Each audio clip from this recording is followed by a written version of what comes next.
Bonjour à tous. Le titre que j'ai adopté aujourd'hui, œuvre toponymique des Templiers, donc ça passe par les noms des villages. Message initiatique, j'appelle ça aussi de temps en temps le testament spirituel. Je ne sais pas, contrairement au débat qu'il y a eu juste avant, s'il s'agit d'une machine à transformer.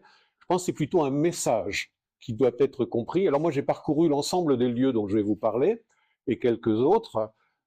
J'ai effectivement été transformé à titre personnel, mais parce que à la fois des choses venaient me chercher, les synchronicités, des hasards, des sensations intérieures, mais aussi, après mon deuxième ou troisième voyage, je commençais à comprendre la symbolique des lieux. Donc je pense que cette machine dont je vais vous parler, qui est sur toute la France, elle n'est transformatrice que si on est déjà conscient de qu'est-ce qui se passe à l'endroit où on va. Parce que je vais vous parler d'endroits que vous connaissez, mais sans savoir à quoi ils sont reliés, vous allez les visiter soit en tant que pur touriste, soit éventuellement sur l'importance, l'impact du lieu, qu'il soit historique, touristique, énergétique, symbolique. Là, on est sur une œuvre dont l'ensemble des alignements sont reliés. Donc ça, je parle plutôt de message ou de testament que de machine, mais si vous faites le voyage, vous verrez qu'il est quand même transformateur. Donc petit rappel de ce que j'ai évoqué l'an dernier. Voilà. Donc je vais commencer par évoquer une découverte que j'avais faite juste avant le festival de l'an dernier. Mes recherches ont commencé à partir de 2017. Auparavant, pour reprendre ce que disait Michel, j'étais sans doute pas suffisamment fou pour m'être intéressé aux Templiers. Donc les Templiers me sont tombés dessus à partir de 2017, suite à d'autres événements, des choses que j'ai reçues en canalisation qui m'ont amené à changer de vie, à vendre ma maison, à arrêter mes activités de psy et de consultant pour prendre la route. Et c'est précisément parce que j'ai pris la route que j'étais disponible aux synchronicités, au hasard et à tout ce qui se passait à l'intérieur pour suivre ce fil-là. Et donc de 2017 à 2019, j'étais en permanence en train de chercher, de suivre le fil de mes intuitions, des rencontres extraordinaires que j'ai vécues. Et donc j'ai trouvé les deux œuvres qui vont apparaître après. Mais après, juste avant le festival, j'ai étendu le fameux chiffre dont Michel a parlé également, le fameux 666, et j'ai trouvé que sur la France, il y avait, en plus de celles dont je vais vous parler, une douzaine de lignes de 666 km,6 qui, pour la plupart, partaient soit de l'île de la Cité à Paris, soit de la basilique Saint-Denis, donc sujet, tombeau des rois de France, quand même au lieu de la chrétienté. Et vous avez un certain nombre de lignes, toutes les lignes bleues qui sont là, ce sont des lieux de pèlerinage, soit anciens, soit modernes. Ça qui est étonnant, il y a des lieux modernes, par exemple Saint-Michel-du-Var, qui est un monastère orthodoxe créé dans les années 1970, se trouve lui aussi à 666 km,6. C'est pas fait exprès, hein, je connais les gens, je suis allé là-bas, c'est tout à fait involontaire.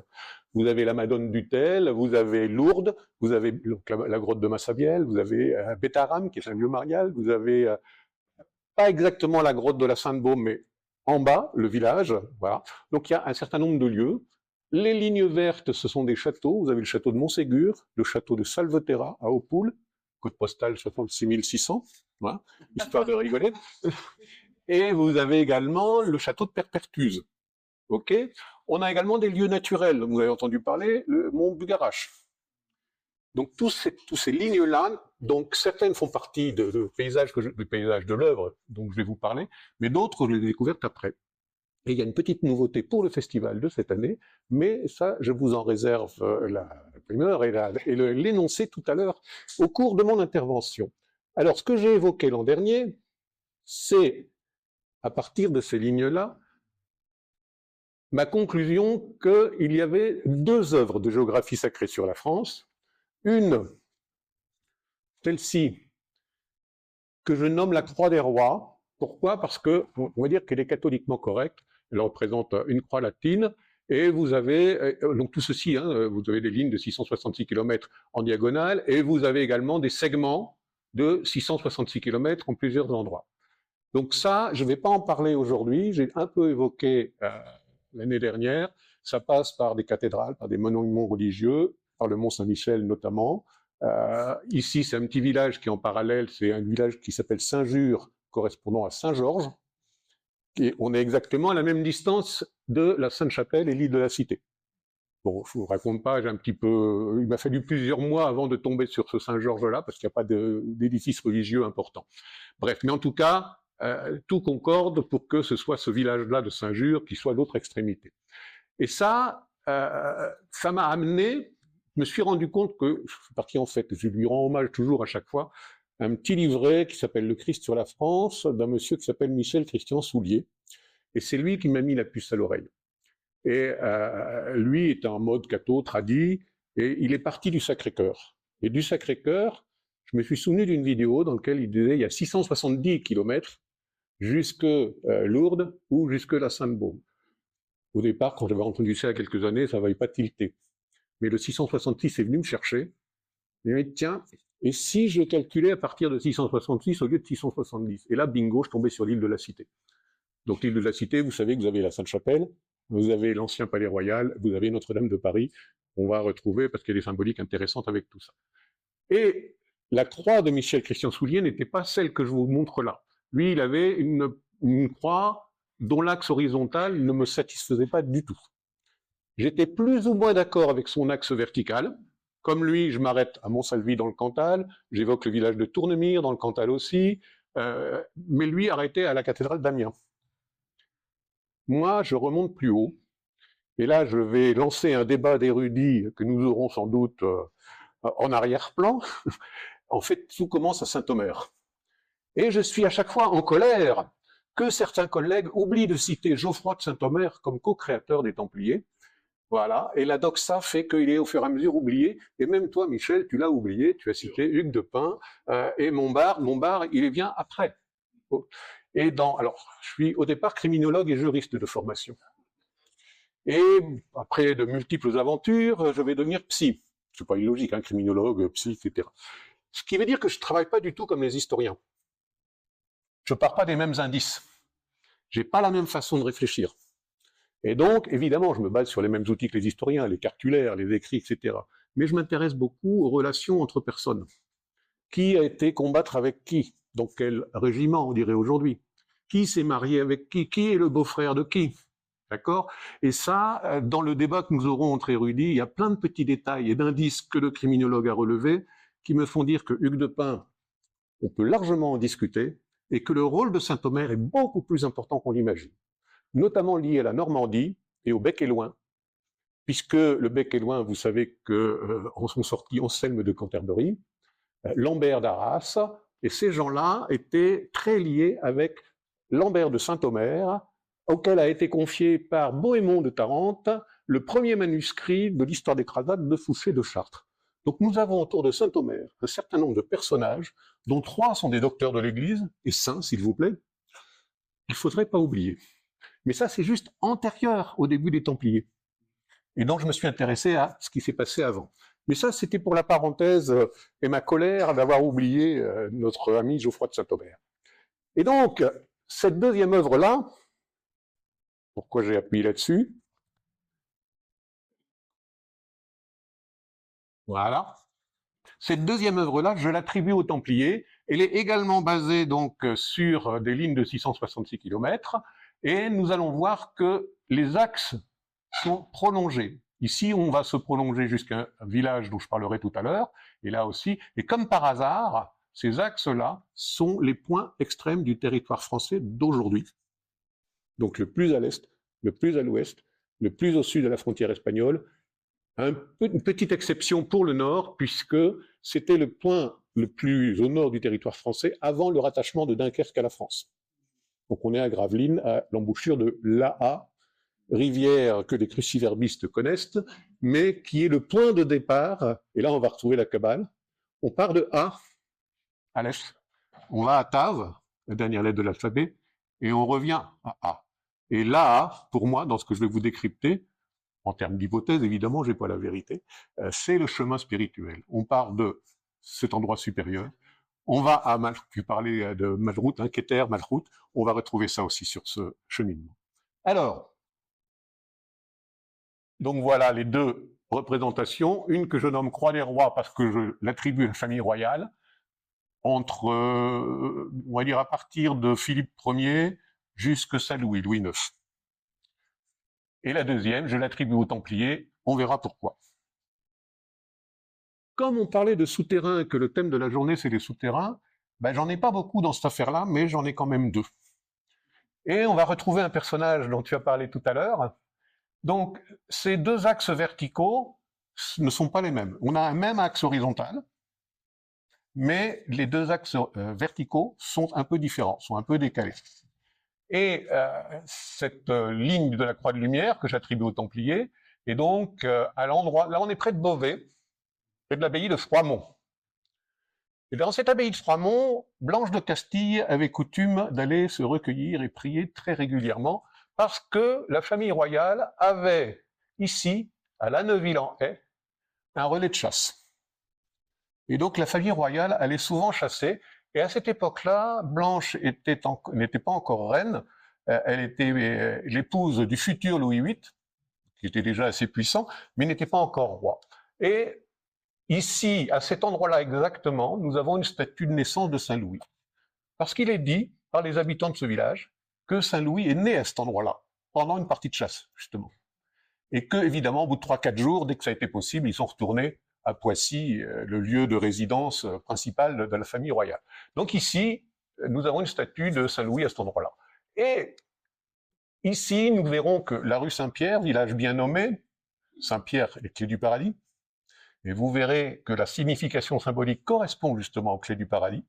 Et nous avons un prieuré cistercien qui se situe exactement à 666 km,6 d'une pointe d'un saut de Salomon sur la France, on en parlera tout à l'heure, qui est également à 66 mètres d'altitude. Bon, ça c'est un petit détail, coïncidence, mais pourquoi pas. Et on sait que Blanche de Castille faisait une pause dans ce prieuré quand elle allait de La Neuville-en-Haye à Froidmont. Et il y a cette hypothèse que, formulée par un des personnes locales, un féru d'histoire locale, qu'il y a perdu son chien, qui est rentré dans un trou, et ce trou n'a jamais, enfin, le chien n'est jamais ressorti. Par contre, ils ont testé, ils ont dit qu'il y avait, et visiblement, il y a des échos, il y a des retours, donc il y a un souterrain. Et la légende locale dit que ce souterrain permettait à Blanche de Castille d'aller en hiver ou d'aller éviter les brigands en passant par ce souterrain, et qui fait ici la pause au prieuré de la rue Saint-Pierre. Voilà. Et pour aller à l'abbaye de Froidmont. Bon, un des deux souterrains possibles. Et le second, que j'ai rencontré sur mon itinéraire, se trouve à un endroit qui s'appelle le Point du Jour, enfin ce sont des lieux dits, hein, la Croix du Coq, etc. Le lieu principal, ce sont les Palermes, qui veut dire havre de paix ou havre de sûreté. Et là, un paysan du coin m'a dit exactement à ce croisement de lignes rouges là, vous auriez un souterrain également. Là, j'ai pas de vérification, mais c'était juste pour faire le lien avec le thème d'aujourd'hui sur les souterrains. Mais moi, je vais plutôt vous parler de ce qui est au-dessus du terrain, c'est-à-dire les villages et les noms des villages. Pour ce qui est de la signification symbolique et initiatique de la Croix des Rois, dont je ne vais pas vous parler aujourd'hui, je vous renvoie à ma dernière vidéo sur ma chaîne YouTube, Canal CJ, et cette dernière vidéo est intitulée alors donc chemin initiatique sur la France, 1, la Croix de Pierre, symbolique chrétienne mais signification universelle. En fait, ce message, c'est le chemin initiatique représenté par les étapes importantes de la vie du Christ, des évangiles. Donc on a le baptême, enfin la naissance, qui correspond à Saint-Omer justement, le baptême qui correspond à Amiens, parce que la cathédrale d'Amiens, vous avez la relique du chef de Jean-Baptiste, donc le baptisé évidemment.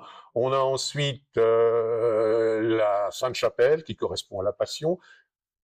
J'ai oublié en route le Sacré-Cœur, mais c'est logique, le Sacré-Cœur il est construit qu'à la fin du 19e siècle.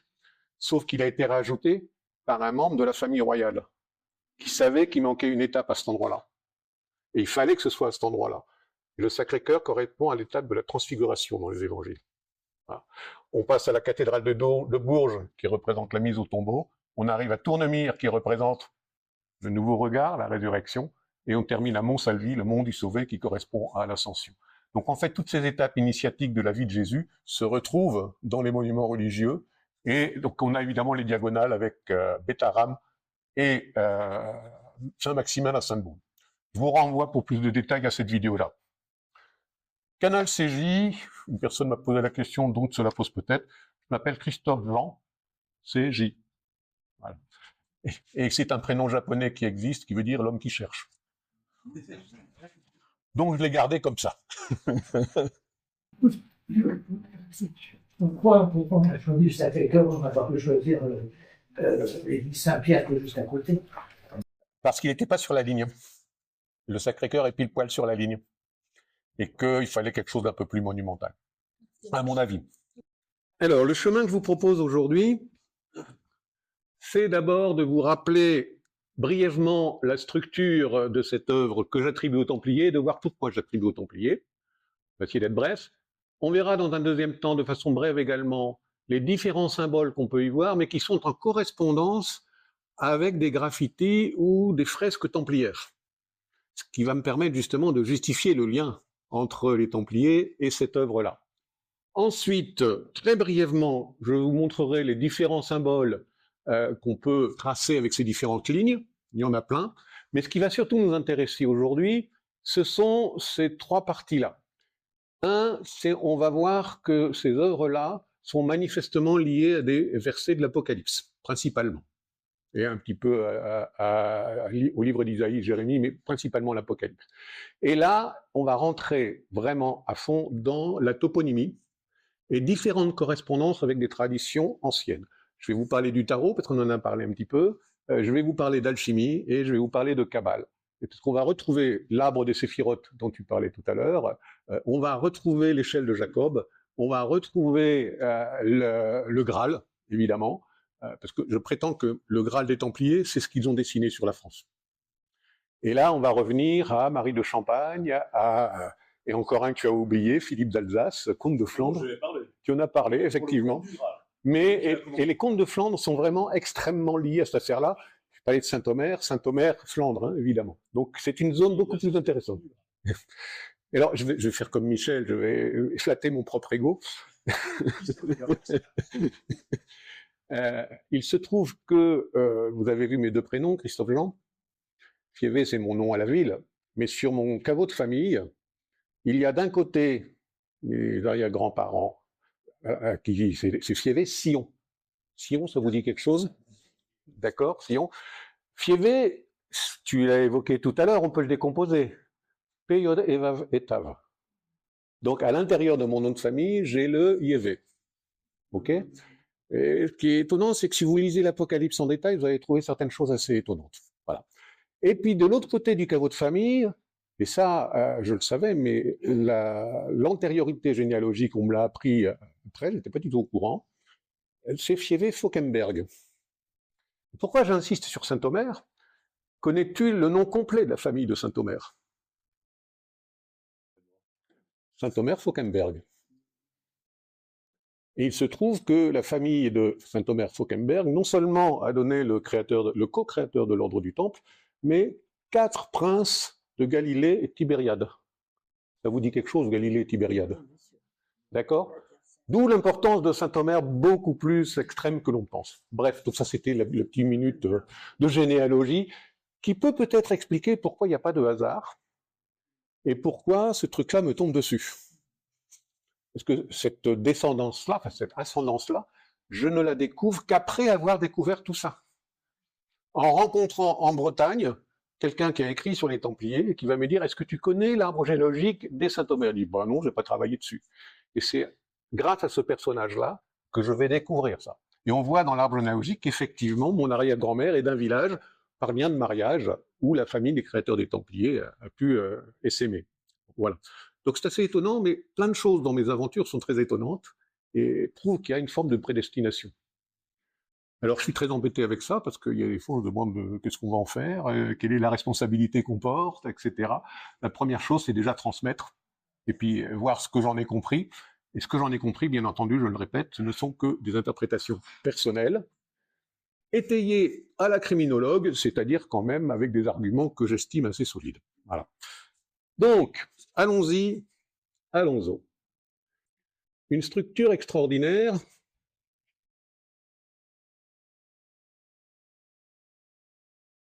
Ouais.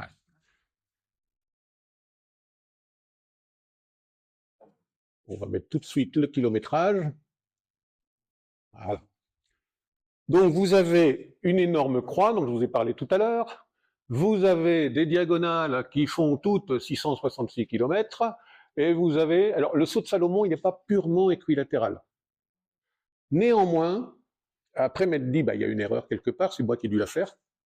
Il se trouve que la ligne centrale qui est ici, on ne peut la tracer que quand on a tracé les autres. C'est la dernière ligne possible.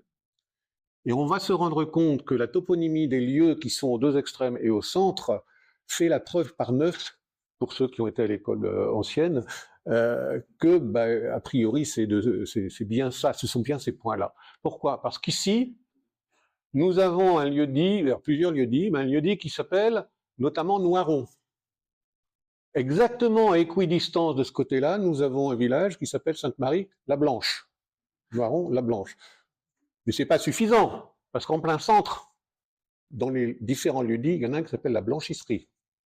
Noiron, la Blanche, et exactement au milieu, pile poil, vous avez la blanchisserie. Mais c'est pas suffisant. Vous avez ici un lieu-dit, à côté de, un peu à quelques kilomètres de Noiron, qui s'appelle le Démon.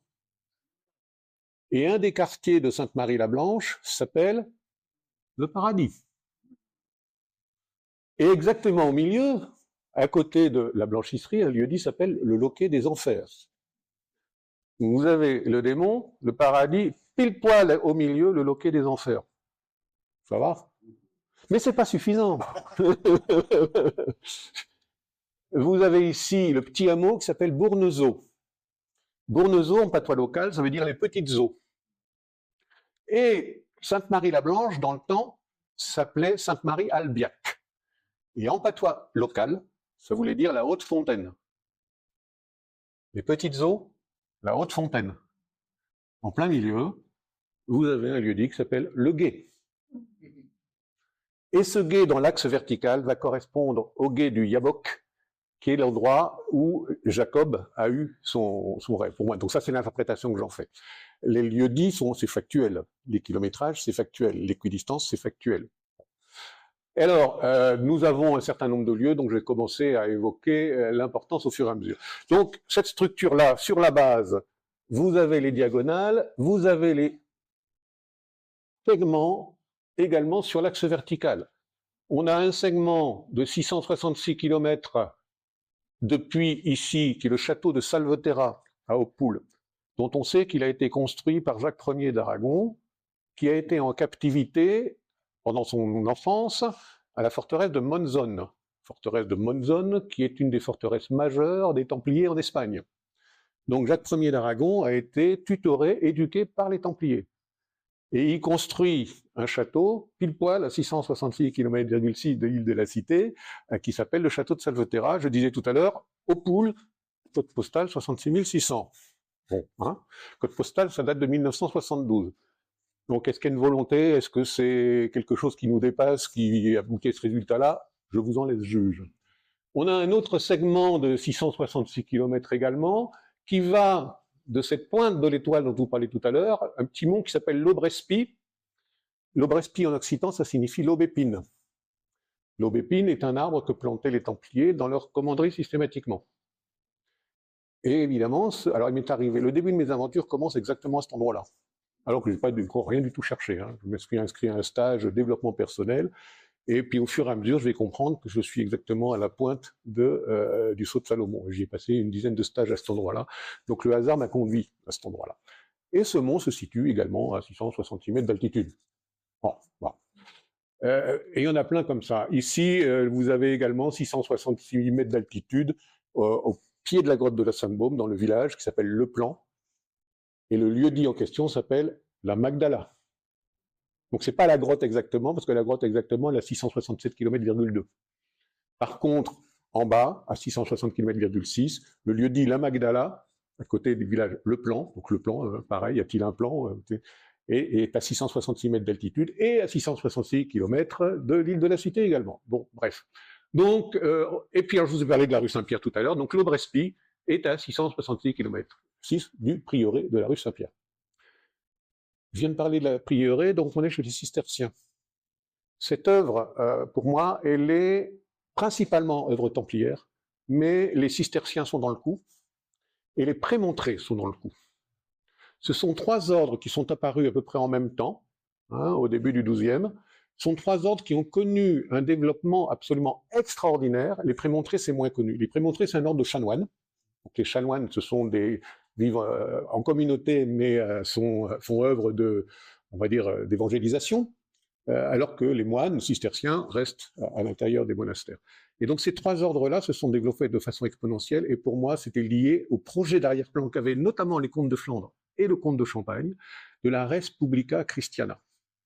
Et ce que je vais vous décrire là, c'est probablement lié à cet enseignement de ce qui serait nécessaire de comprendre, ou des étapes qu'il est nécessaire de franchir pour aboutir à ce projet de res publica christiana, république chrétienne.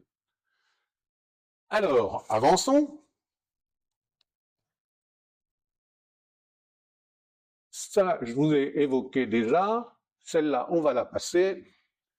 Oui, alors c'est intéressant de se dire que nous démarrons à un dolmen, la Christiana, donc là on est au mégalithique, l'Aubrespi 666 mètres d'altitude, une des deux lignes centrales 666 mètres d'altitude, les trois lieux dont je vous ai parlé, le Loquet des Enfers, le Gué, la Blanchisserie, 166 mètres d'altitude, et la rue Saint-Pierre, 66 mètres d'altitude. Et tout ça, ce sont des croisements et des endroits qui ont vraiment... alors ça, c'est vraiment factuel, c'est pas de l'interprétation, il suffit de le mesurer. Donc c'est assez étonnant. Et ce qui est rigolo de constater également, c'est de se rendre compte qu'il y a une logique masculin-féminin à chaque fois. Vous avez toujours, alors je ne vais pas vous dire pourquoi, ce serait trop long, mais un lieu qui symbolise le féminin suivi d'un lieu qui symbolise le masculin. Et comme par hasard, quand vous faites l'addition des écarts sur les quatre axes, vous obtenez, encore une fois,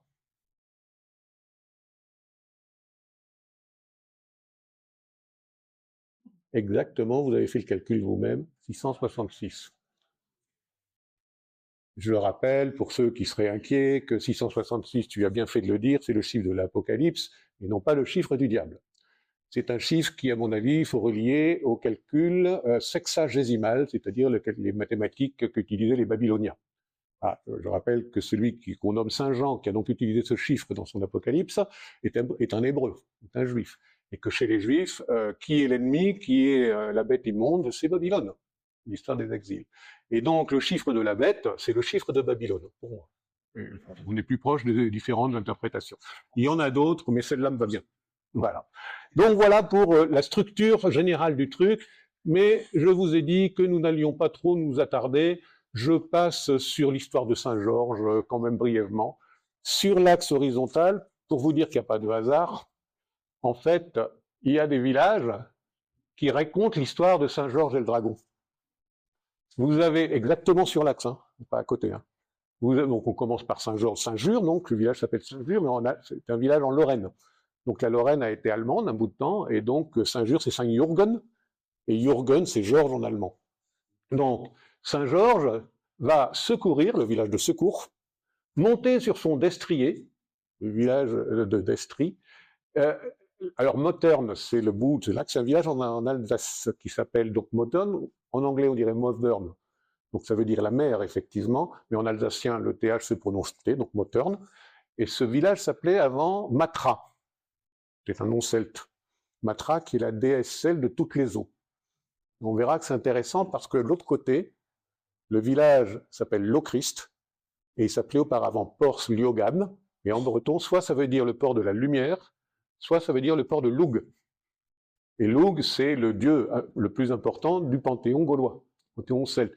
Donc vous avez Lug, la lumière d'un côté, Matra, la déesse de toutes les eaux, à l'autre extrémité. Nous sommes sur les points les plus extrêmes du territoire français. Donc là, il y a une reprise par les Templiers de l'imaginaire celte, on va dire, et des positionnements celtes. Et pourquoi je dis les Templiers? Parce qu'il est certain, on le sait, que le village de Lochrist, il y a plusieurs Lochrist en Bretagne, celui-là c'est le Lochrist près du Conquet, c'est certain, c'est avéré, c'est prouvé, c'est historique, c'est créé par les Templiers. Donc là, il y a volontairement la marque. Et il y a plusieurs endroits comme ça où on va retrouver la marque des Templiers, soit directement, soit indirectement, et voici. Alors je ne vais pas tous vous les faire, mais à chaque fois que vous voyez du rouge, c'est soit vous avez une commanderie à proximité, soit vous avez un nom de lieu qui correspond à la mythologie templière. Par exemple, ici, Saint-Just-la-Pendue, seigneurie de l'Aubépin. L'Aubépin, l'Aubépine. Vous avez, donc Salveterra, je vous en ai parlé tout à l'heure, les Templiers étaient les précepteurs de Jacques Ier d'Aragon. Là, vous avez la commanderie du Masdéou, qui est une des commanderies les plus importantes d'Occitanie. Là, Mottern, vous avez un quartier qui s'appelle Dornzijl, et Dorn, en alsacien, c'est l'épine. D'accord? Bon, à côté du Mont-Saint-Michel, vous avez le gué de l'Épine. Donc tout ceci sont des anciennes propriétés, des fermes templières, des champs et des forêts, etc. Voilà, donc il y en a plein, et il y a plein d'endroits comme ça qui me font dire qu'il n'y a pas photo. Cette œuvre-là est manifestement voulue par les Templiers. Pourquoi ce montant des barrets? Parce que j'ai pas de commanderie tout près, et j'ai rien trouvé dans les appellations. Alors il y a des appellations très rigolotes, très significatives, on verra tout à l'heure, mais j'ai pas de traces de commanderie, de propriété templière avérée. Donc je les barrais parce que j'ai rien trouvé en lien à cet endroit-là. Ok, alors, symboles en correspondance. Je ne vais pas tous les faire, je vais en choisir un ou deux. On va commencer par ce qu'on a à la rue Saint-Pierre.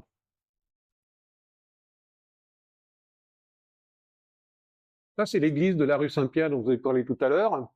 Et il y a une autre église sur l'autre croix, qui est l'église de Bilk. Bilk, c'est juste à côté de Saint-Omer.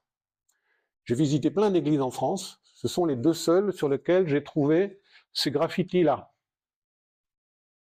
Alors, il y en a peut-être ailleurs, hein, mais je ne les ai pas vus, moi, en tout cas. Et il se trouve que la rue Saint-Pierre, comme je vous l'ai dit, est exactement sur l'axe vertical de la Croix de Lumière, et que l'église de Bilk est exactement au point de départ de l'autre, la Croix des Rois, et qui fait également 666 km de hauteur, et à un lieu-dit qui s'appelle la Croix. Bon, donc on ne peut pas se rater non plus. Et donc ce graffiti-là de la rue Saint-Pierre correspond à des lignes qu'on peut réussir à tracer. Alors là, je suis dans l'interprétation, évidemment. Donc toutes les lignes que je vous ai décrites jusqu'à présent sont des lignes qu'on arrive à tracer avec nos 666 km, les lieux, etc. Et après, les symboles que je crée avec ces lignes-là, ça, c'est un choix personnel. Donc on peut le remettre en cause. Néanmoins, on les trouve. Voilà. Donc là, il n'y a pas photo. Avec certaines de mes lignes, on retrouve très exactement. Et ces deux églises-là ont comme caractéristique d'avoir été construites au XIe siècle. On est dans la période, donc fin du XIe, début du XIIe, on est dans la période où cette œuvre toponymique a été créée. J'avance, et on va regarder la symbolique des doubles croix. Ça, c'est l'église de Serres, Serres dans l'Aude, qui est une église avérée templière. Il y a une fresque au plafond qui pose une énigme. Bon, pareil, mais bon, en y allant, il m'est arrivé des choses extraordinaires. Voilà, bon, je vous raconte pas tout, mais je suis tombé sur un gars qui était dans les mêmes écoles primaires à Lille que moi. On est dans l'Aude, hein, d'accord, et qui s'intéressait aux Templiers. Et je vais visiter l'église, il y a personne. Je demande la clé à la mairie. Il y a un gars à la mairie, il dit je peux venir avec vous. Et au cours de la discussion, on parle des Templiers et autres, et il s'avère qu'il était dans les mêmes écoles que moi, à 1000 km plus haut. J'en ai 40, des comme ça, donc je ne vais pas vous les faire, mais c'est de la folie furieuse. Et donc pour moi, cette double croix, vous avez donc, le gars me dit, il y a une énigme, je dis, oui, je sais, je pense que j'ai les réponses, et que vous avez un axe horizontal pour deux axes verticaux. Bingo, c'est ce que j'ai sur la France. Donc on peut imaginer que ça, c'est un petit indice pour nous dire, on vous a laissé quelque part un axe horizontal avec deux axes verticaux. Et donc voici les deux croix en question, hein, donc avec les deux axes verticaux, dont je vous ai dit tout à l'heure, qui sont différents. Ces doubles croix, vous les retrouvez là, sur le sceau des Templiers. D'accord? Petite parenthèse par rapport à Hugues de Pin, je vais me faire taquin. Le sceau des Templiers, c'est celui-là. Ben, il se trouve que le sceau de Hugues de Champagne, qui était donc le suzerain de Hugues de Pin, c'est exactement le même, mais avec un seul chevalier. Donc pour moi, c'est la signature d'Hugues de Champagne, le sceau des Templiers. On oublie assez souvent le rôle que peut avoir Hugues de Champagne, mais pour moi, Hugues de Pin ne fait qu'une seule personne avec Hugues de Champagne. J'ai un certain nombre d'indices dont nous parlerons pour pouvoir étayer cette argumentation. Alors, et la même chose à Bilk. Alors, cette fois-ci, alors ça, c'est très intéressant. Ça, c'est l'église de Monsonnès, qui est l'église Saint-Christophe. Bon, voilà. Il se trouve que le point de départ de l'axe vertical, c'est un dolmen qui est sur le mont Saint-Christo, qu'on peut traduire par Saint-Christophe, dans un village qui s'appelle Saint-Jean. On l'appelle Christophe-Jean. Et donc là, c'est une fresque qui est au plafond de l'église Monsonnès, qui est également une église templière. Donc ces fresques, on les doit aux Templiers. Donc, je vais agrandir cette fresque-là, et on va voir si par hasard, on ne pourrait pas la faire correspondre avec quelques-unes de mes multiples lignes. C'est pas évident, hein, comme ça. Dites oui, pourquoi pas, mais bon, ben voilà, exactement. Il suffit effectivement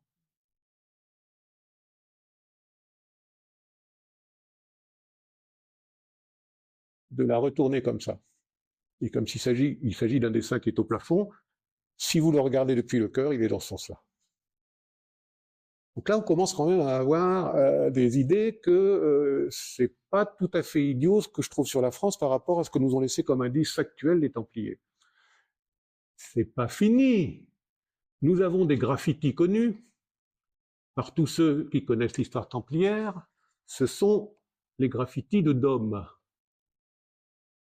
Dôme en Dordogne, forteresse dans laquelle ont été emprisonnés les Templiers entre 1307 et 1314. Et donc, ils ont laissé des graffitis dans la pierre qui sont assez connus. Et si vous regardez ces différents graffitis,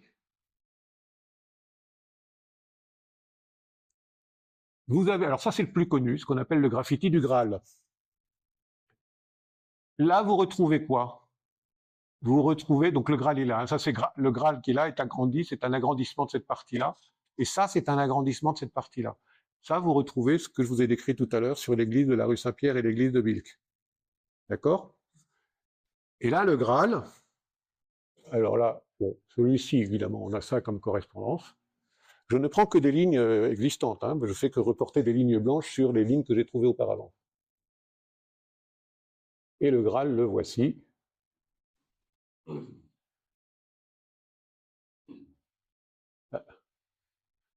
Alors, évidemment, interprétation, hein, mais c'est assez ressemblant, sauf ici, les chevrons. J'ai tenté de prolonger, voir où ça m'amenait. Alors, il y en a un qui m'amène sur la commanderie de Bristol, en Angleterre. Il y en a un qui m'amène du côté du Danemark. Mais bon, pas, rien de très significatif, en tout cas. Mais bon, l'hypothèse que je fais, c'est que nous trouvons ce dessin, je rappelle, gravé dans la pierre par les Templiers captifs. Donc, ils ne savaient pas trop ce qui allait leur arriver. Et s'ils mettent ça dans la pierre, c'est qu'ils ont envie de nous dire, là, il y a quelque chose. Mais pour moi, ce quelque chose, c'est ça.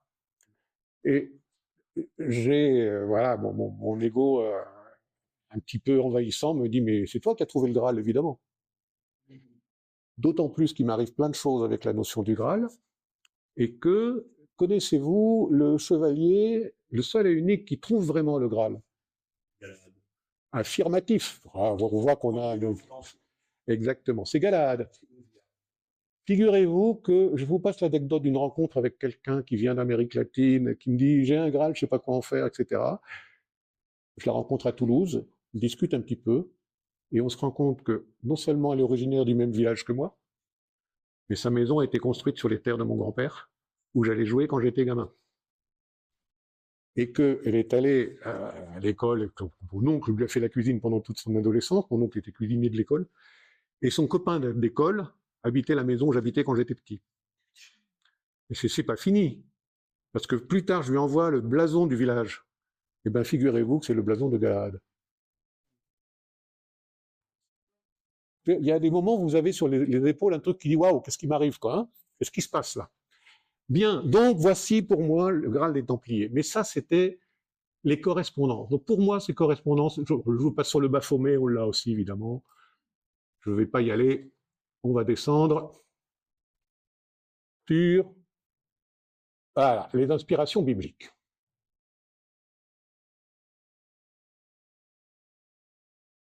On va commencer par celui-ci. Apocalypse 22, 1. Il me montra un fleuve d'eau vive, éclatant comme du cristal, sortant du trône de Dieu et de l'agneau. Un des lieux qui m'a mis la puce à l'oreille pour trouver l'axe vertical, c'est Aigues-Vives. Donc cette ligne bleue, c'est ce que je considère comme le fleuve de cristal là, sur la France, passe par Aiguevive. Et également un autre lieu qui m'a mis la puce à l'oreille s'appelle Parasa. Et par, en celte, ça fait référence au chaudron, donc au Graal. Et c'est le village d'Aiguevive et le village de Parasa qui m'ont permis de trouver cet axe vertical. En regardant sur la carte, qu'est-ce que j'ai à équidistance entre Lourdes et la Sainte-Baume, par exemple, que je suis tombé sur ces villages-là. Je dis, oh là, ça me parle. Et Aiguevive, en fait, c'est la signification, certes des eaux de la naissance, mais également de la naissance spirituelle. Voilà. Ensuite, l'agneau les conduira aux sources de la vie. Ce blason, c'est le blason du seigneur de Dun, le roi, qui est devenu vicomte de Bourges, et qui est, il s'appelle Eudarpin, qui est selon moi à l'origine des Templiers, parce que ça a été, dans sa jeunesse, avant qu'il parte aux croisades, le tuteur, le mentor de Hugues de Champagne. Et ce Eudarpin a été fait prisonnier aux croisades, et il revient après 2 ans de captivité, et les historiens nous disent, il revient en ayant appris les choses extraordinaires inconnues des chrétiens. Chose extraordinaire, mais si c'est inconnu des chrétiens, c'est que ça a probablement à voir avec la religion. Or, ce gars-là connaît très bien Hugues de Champagne.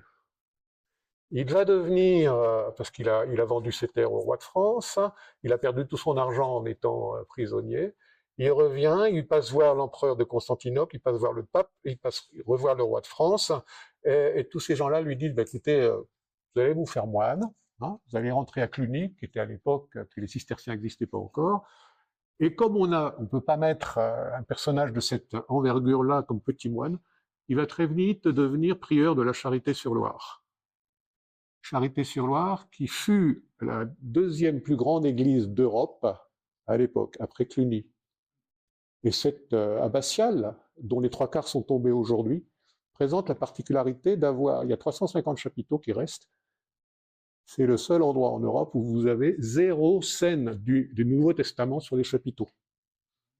Vous imaginez ça? Une église avec 350 chapiteaux, pas une seule scène du Nouveau Testament.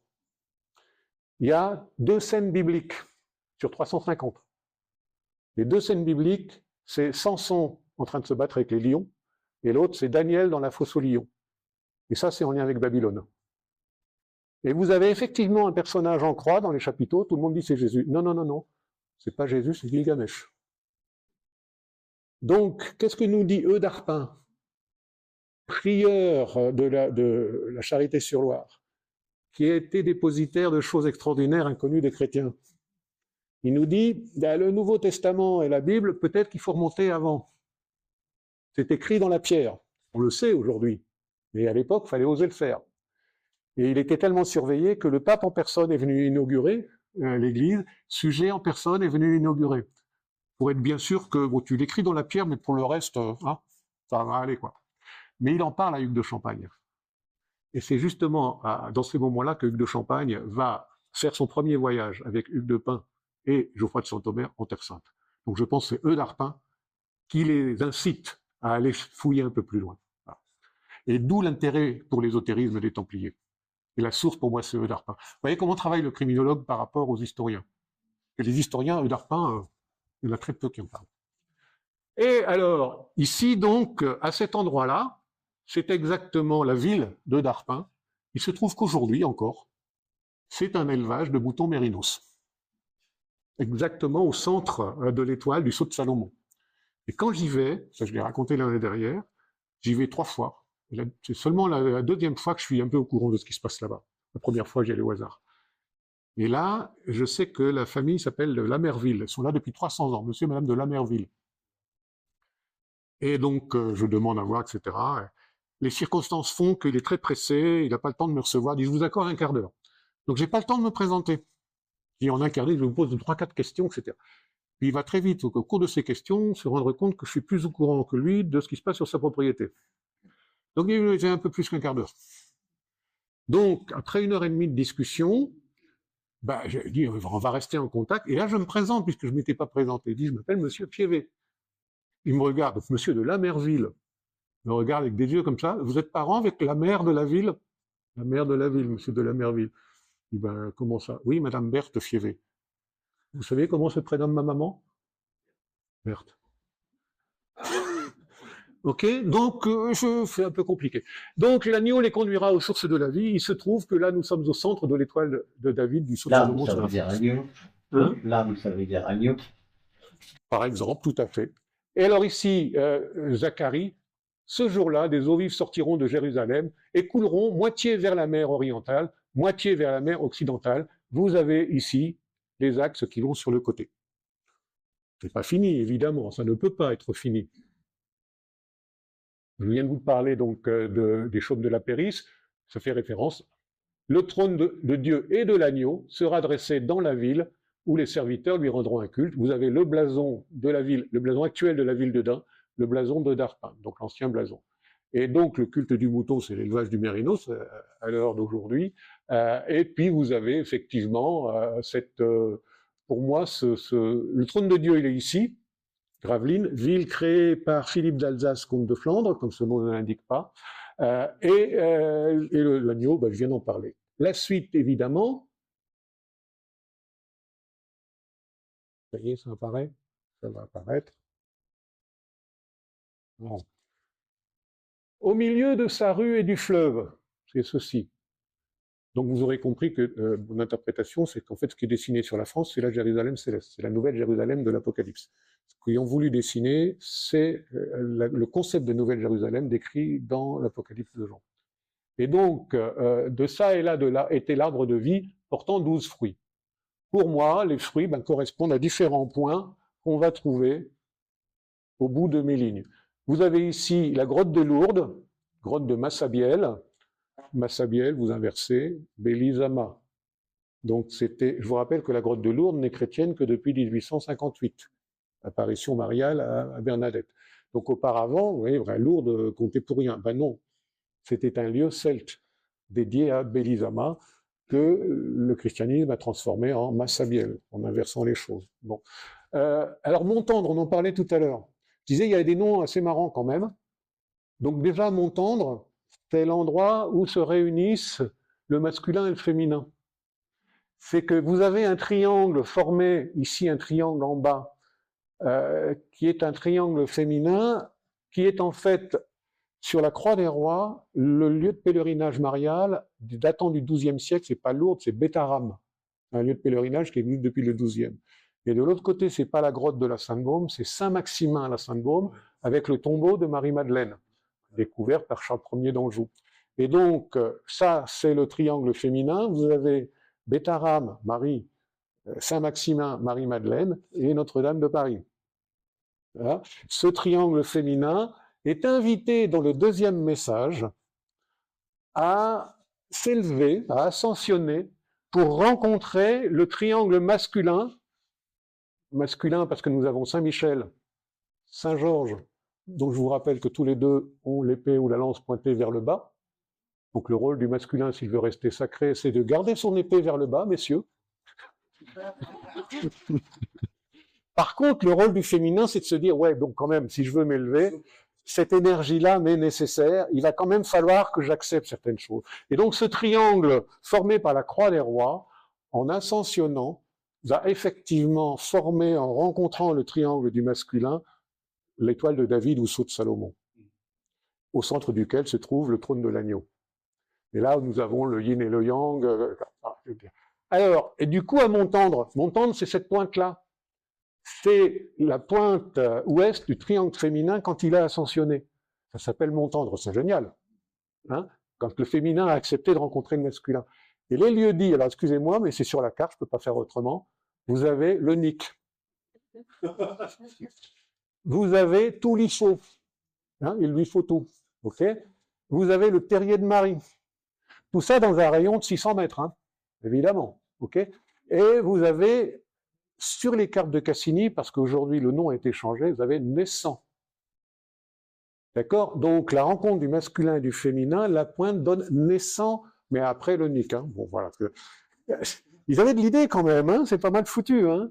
Et par contre, naissant a changé de nom sur les cartes aujourd'hui, ça s'appelle Tiens-tu bon. Tiens-tu bon. Ouais, il y a un lieu-dit qui s'appelle Tiens-tu bon qui remplace naissant. On voit où on est descendu, hein. On voit, on est descendu. Bon, bref, les Parlènes, j'en ai parlé, Bournezeau, j'en ai parlé, le Mont-Saint-Michel, j'en ai parlé, le port de la Lumière, j'en ai parlé. L'autre côté, brièvement, ouais, eh ben, je vais donc aller, non, pareil, l'autre côté, je vous raconte pas les légendes, mais vous avez les autres fruits. Alors, voilà. Ça apparaît, oui. Isaïe 35. Il y aura là un chemin frayé, une route qu'on appellera la voie sainte, c'est celle que je suis en train de vous décrire. Peu importe, point de Lyon, nul Bethphéroth, les délivrés, ils marcheront. Les rachetés de l'Éternel retourneront, ils iront à Sion.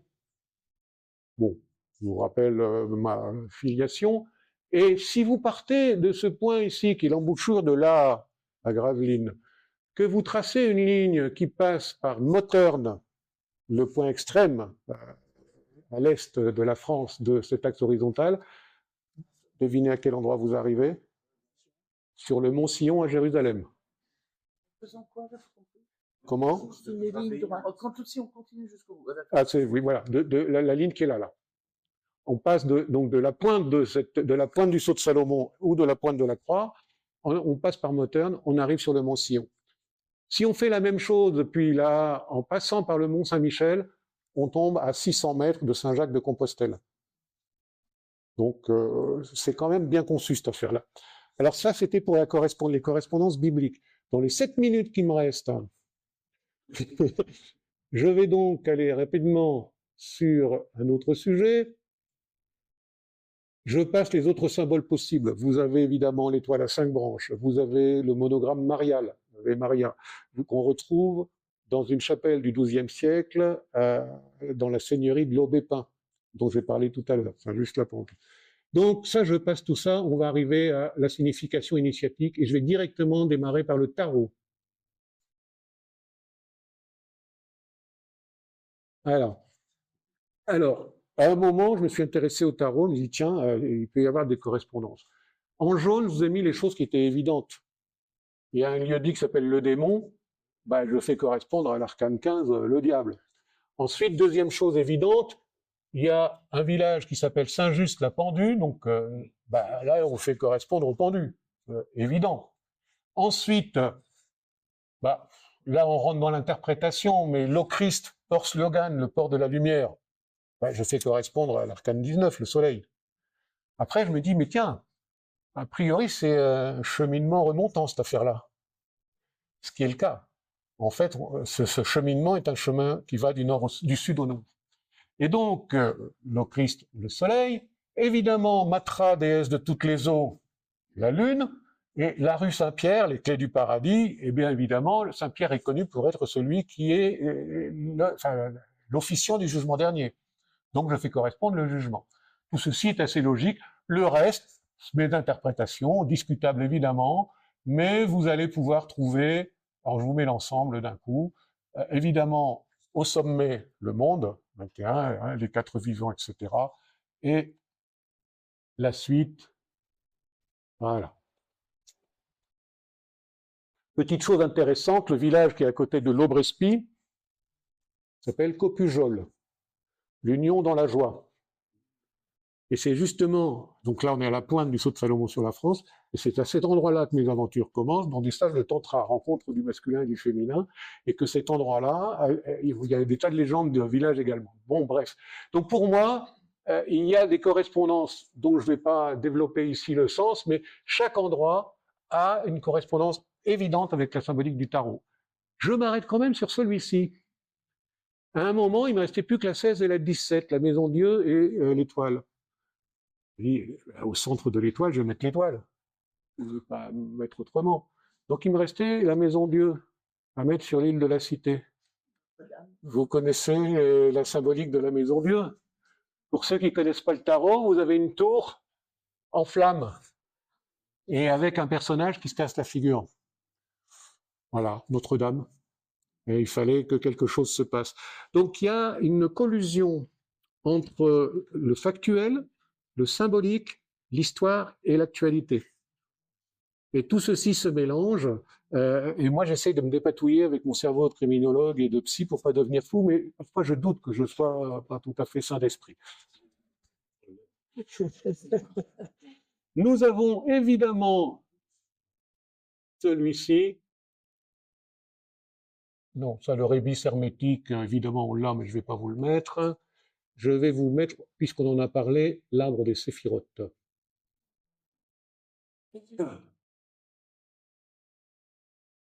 Voilà, alors ça, la référence à l'Apocalypse, évidemment.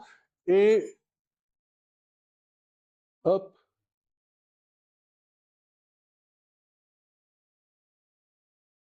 Je vais les faire apparaître.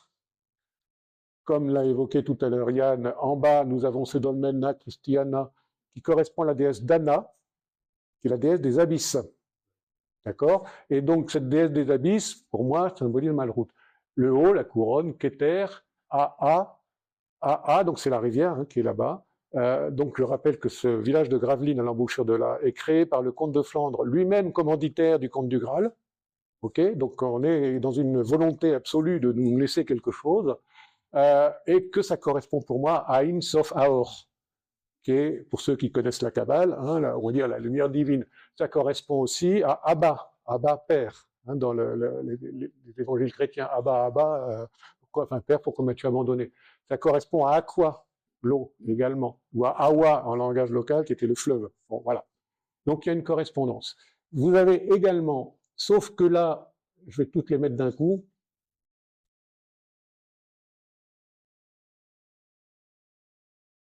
Ah, ok.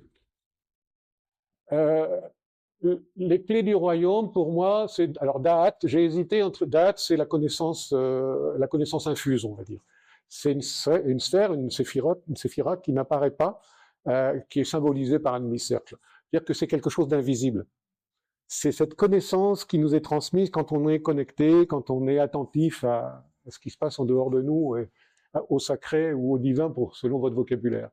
Et donc, j'ai pas voulu mettre ça à Paris parce que je trouvais que Paris correspondait pas vraiment à la connaissance infuse. Donc, c'est plutôt logique de le mettre à la rue Saint-Pierre, qui porte les clés du paradis. Alors, vous remarquez, pour ceux qui connaissent l'arbre des séphirotes, qu'on est en miroir. Il est inversé. Et c'est logique parce que ici, Bina, c'est le principe féminin. Le principe féminin correspond nécessairement à Motern, Matra. Ici, c'est le principe masculin, l'O-Christ ou Lug. Donc, je ne pouvais pas faire autrement que de considérer que c'était le microcosme en miroir du macrocosme. Voilà. Et comme il me reste 3 minutes, je vous fais grâce de ça, vous irez le voir dans mes bouquins, puisque je vais accélérer pour vous en montrer un autre. Mais tout colle, hein, je vous assure que tout colle parfaitement. L'échelle de Jacob, je ne vous la fais pas, mais il y est. Oui, j'aimerais bien savoir ce que c'est l'échelle de Jacob. Alors, le songe de Jacob au gué du Yabok. Dans certaines églises. Ouais. Alors, en fait, dans la Bible, on a juste, il raconte le rêve avec les anges qui montent et qui descendent. L'interprétation, c'est que ce sont des degrés qu'il faut franchir pour arriver à être en connexion avec ces mondes invisibles, le sacré, le divin, comme tu veux l'appeler. Et donc, cette échelle de Jacob a été reprise par les clercs ou par les ésotéristes pour essayer d'en dénommer les différentes étapes.